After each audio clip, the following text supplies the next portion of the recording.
안녕하세요. 한류의 신과 해외 반응을 소개하는 한류 클래스 TV입니다.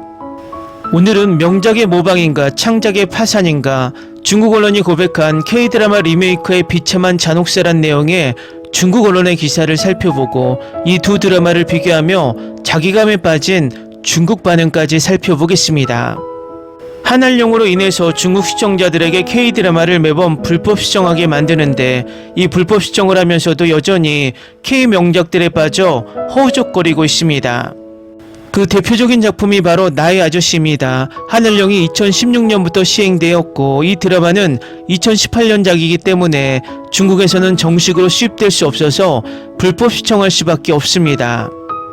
그런데도 중국 최대 영화 드라마 평가 사이트 더우반에서는 이 드라마는 역대 한국 콘텐츠 중 8위에 해당하는 9.4점의 고평점을 얻고 있으며 이 드라마의 평가에 무려 약 19만 명이 참여하며 요즘도 댓글이 쌓이고 있습니다. 흥미로운 것은 그동안 중국의 OTT 업체나 공중파 방송국들은 한알령 이전에는 K-영화 드라마를 정식 수입해서 시청률을 올려왔지만 영화 드라마 수입이 금지되자 방법을 바꿔서 한국 영화 드라마를 리메이크하기 시작합니다. 그러나 대부분 연기력 차이나 중국 상황에 맞게 각색하면서 리메이크가 성공한 드라마 영화는 거의 없습니다. 이렇게 성공한 작품이 없는데도 불구하고 과감하게 한국에서도 명작의 반열에 있는 드라마 나의 아저씨를 리메이크한다는 소식에 엄청난 화제를 끌었지만 결과는 비참합니다. 제가 이 리메이크 드라마가 4화까지 나온 상황에서 중국 대만 반응을 전해드렸는데 그때도 좋은 평가를 받지 못했지만 완결이 나고 시간이 지난 지금 어떤 반응이 올라왔는지 궁금했습니다.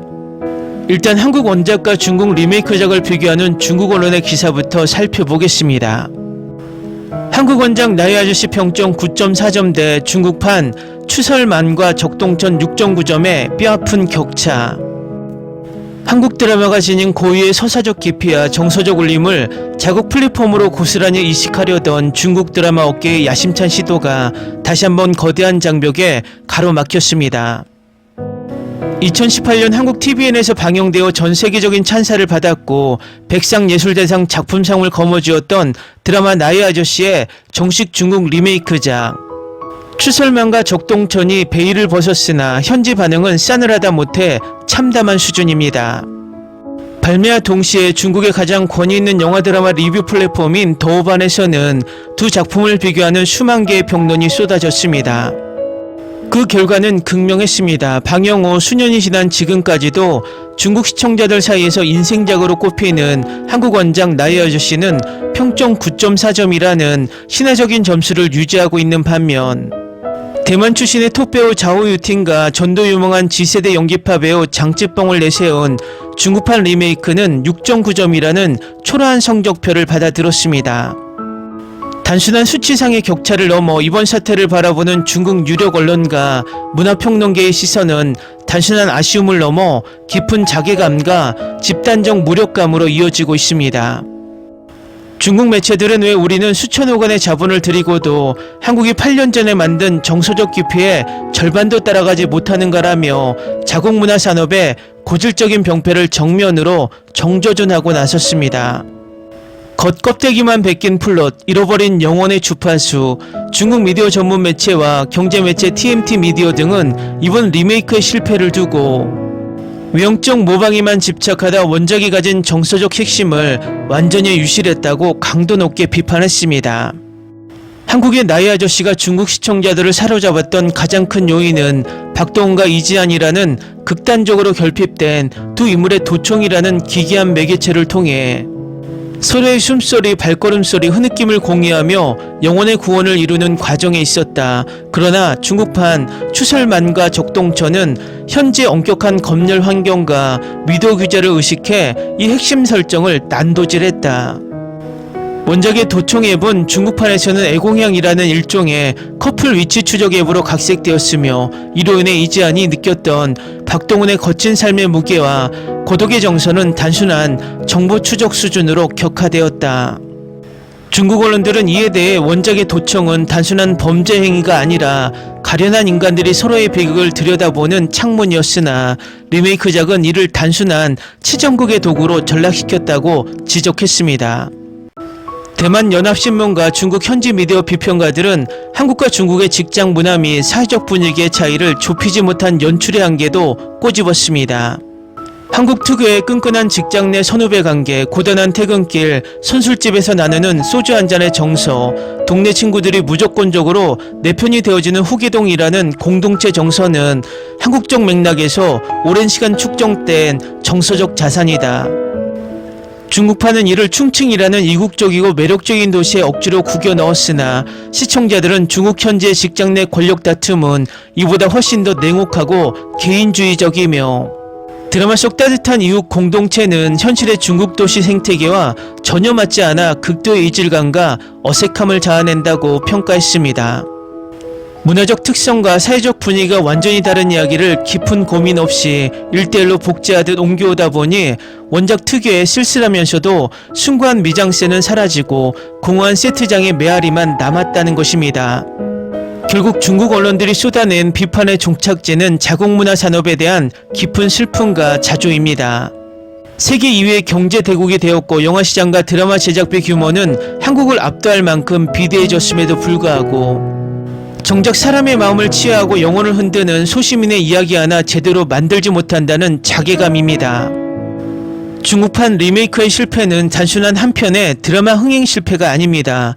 이는 거대 자본과 철저한 상업주의 그리고 창작의 자유를 옥죄는 검열제도가 결합했을 때 미디어가 어떻게 하향 평준화되었는지를 보여주는 가장 적나라한 사례로 기록될 것입니다. 중국의 한 유명 블로거가 더우반에 남긴 평론은 현재 중국 언론과 시청자들이 느끼는 심경을 대변하며 현지에서 엄청난 공감을 얻고 있습니다. 우리는 한국의 기술을 부러워하고 그들의 포맷을 비싼 돈을 주고 사오지만 결코 그들의 시선은 사올 수 없다. 시대의 아픔을 정면으로 응시하는 작가의 시선, 배우들의 진정성 있는 눈빛은 돈으로 살 수 없기 때문이다. 한국판 나의 아저씨를 보며 눈물 흘렸던 수억 명의 중국 시청자들은 이번 중국판을 보며 다시 한번 깨달았다. 자본이 영혼을 대체할 수 없다는 것을, 우리가 검열과 자본의 감옥에서 벗어나 진짜 우리의 이웃, 진짜 우리의 고통을 이야기할 수 있을 때까지 우리는 영원히 K-드라마의 위대한 그림자 아래에서 자괴감을 느껴야 할 것이다. 다음은 원작 나의 아저씨와 중국 리메이크판을 비교하는 중국 시청자 반응입니다. 한국판은 삶이 찌든 소리, 나직한 숨소리 하나로도 영혼을 치유하는 힘이 있었는데 중국판은 단순한 치정극의 도구로 전락했습니다. 우리는 왜 엄청난 돈을 쓰고도 원작이 가진 정서적 주파수의 절반조차 흉내내지 못하는지 참담합니다. 자본은 넘치지만 인간에 대한 깊은 시선이 결여된 중도의 한계를 고스란히 보여주는 증거입니다. 중국판의 여주인공은 원작 이지안이 겪었던 사채업자의 잔혹한 폭력이나 영양실조 같은 날것의 현실적 고통이 전혀 느껴지지 않습니다. 지나치게 깨끗한 방과 트렌디한 옷을 입고 고뇌하는 가짜 빈곤을 보며 극심한 이질감만 느꼈습니다. 아픔을 진짜로 그릴 담력조차 없는 시장에서 어떻게 시청자의 마음을 울리는 명작이 나오겠습니까? 조우종과 장자풍이라는 중화권 탑배우들을 데려다가 겨우 이런 삼류 멜로 수준의 각본을 지어주다니 믿기지 않습니다. 스타캐스팅과 트래픽에만 집착할 뿐 정작 서사를 치밀하게 이끌어갈 연출가와 작가의 역량은 파산 상태입니다. 한국 드라마의 외형만 수입하면 명작이 될 줄 알았던 투자자들의 오만이 빚어낸 뼈아픈 참패입니다. 차갑고 쓸쓸하면서도 소박한 온기가 있던 한국의 후계동 골목길이 중국판에서는 인위적인 세트장 느낌으로 변해버렸습니다. 세계 2위의 경제대국이 되었고 드라마 제작비는 한국을 압도하지만 왜 우리는 평범한 사람들의 상처를 다루지 못합니까? 맨날 재벌이나 완벽한 엘리트들의 로맨스만 양산하다 보니 소시민의 연대를 그리는 방법 자체를 잊어버린 것 같습니다. 한국 드라마가 지닌 인간성과 휴머니즘의 깊이를 마주할 때마다 중국 미디어에 대한 무력감이 밀려옵니다. 원작에서 찌질하지만 든든한 버팀목이 되어주었던 후계동 삼형제와 동네 친구들의 연대는 작품의 가장 큰 축이었습니다. 중국판에서는 이 관계를 기계적으로 변형하고 축소하면서 소외된 이웃들이 주는 무조건적인 위로의 정서를 잃었습니다. 주인공 남녀의 로맨스 서사에만 급급해 주변 인물들의 따뜻한 인간미를 지워버린 연출이 원망스럽습니다. 사이의 어두운 단면이나 부조리를 가감없이 고발하는 한국 작가들의 날카로운 필력이 부럽다 못해 눈물이 납니다. 원작의 후광에 기대어 쉽게 돈을 벌려던 투자자들의 안일함이 자국 시청자들에게 또 한 번 상처를 주었습니다. 굿닥터, 봄밤, 밥 잘 사주는 예쁜 누나에 이어 나의 아저씨까지 중국 리메이크는 왜 매번 참패를 반복합니까? 이제는 한국 드라마 리메이크 소식만 들려도 기대를 하기보다 또 명작을 망치겠구나 하는 자조적인 한숨부터 나옵니다.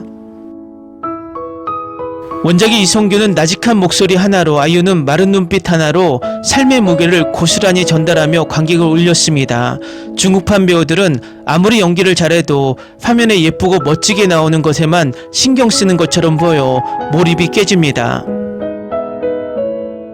캐릭터에 동화되어 날것의 감정을 쏟아내는 한국 배우들의 몰입도와 비교되어 중국 배우들의 연기가 공허하게 느껴집니다. 중국 콘텐츠 시장의 기술적 성장이 정작 스토리텔링의 퇴보를 가리지 못한다는 사실이 슬픕니다. 내 인생 최고의 드라마였던 나의 아저씨가 자국에서 이렇게 망가지는 모습을 지켜보는 것 자체가 고역이었습니다. 차라리 리메이크를 하지 말고 원작을 고스란히 아끼게 내버려 두었으면 좋았을 것이라는 후회만 남습니다. 한국이 만든 마스터피스의 위대함과 중국 콘텐츠의 초라한 현실을 동시에 확인한 잔인한 시간이었습니다. 댓글 반응 잘 보셨나요? 어제 유튜브를 보다가 나의 아저씨 해외 리액터들의 반응을 보고 문득 이 드라마를 리메이크한 중국 반응이 궁금해져서 중국 기사와 반응을 찾아봤습니다. 재밌게 잘 보셨나요? 여러분의 구독, 좋아요, 댓글, 알림 설정은 영상 제작에 큰 힘이 됩니다. 이 영상을 보신 모든 분들 항상 대박 나시고 행복하시길 바랍니다.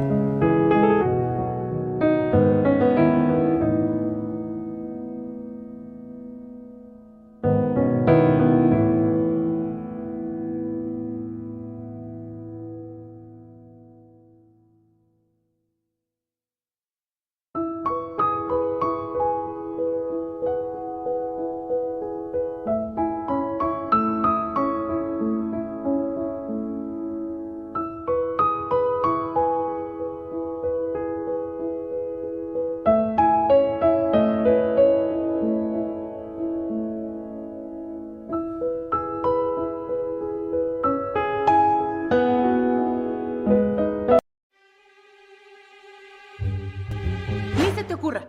Olvida el ganso y los tomates. No hables de las ballenas. No es un acuario. No actúes como tonta. Que eras una genio. ¿Sí? No vayas a presumir, a la gente no le gusta eso. Y no digas cosas sin sentido.